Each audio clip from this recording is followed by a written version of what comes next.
በ21ኛው ክፍለ ዘመን አፈሙዝን ይዞ ያሸነፈ አንድም አገር የለም። ምናልባት ክልሉ ሊወድም ይችላል፣ ማህበረሰቡ ከአሁን በባሰ ሁኔታ ሊሰቃይ ይችላል። አማራ ክልል እንግዲህ ሂደህ ብትገባ በጣም የታዘፉትን ነገር እኔም ወደዚህ ወደ ድርድር መጥቼ በሰላማዊ ትግል እንድታገል ካደረገኝ አንዱ ትምህርት ቤቶች ተዘግተዋል፣ አጠቃላይ የለም።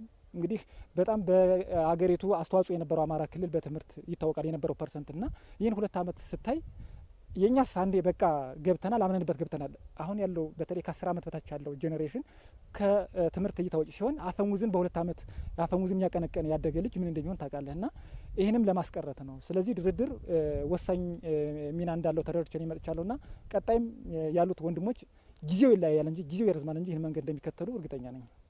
በጦርነት የሚገኝ ትርፍ የለም። ብዙ ወንድሞቻችን ቀርፏል፣ ኢኮኖሚ ወድሟል።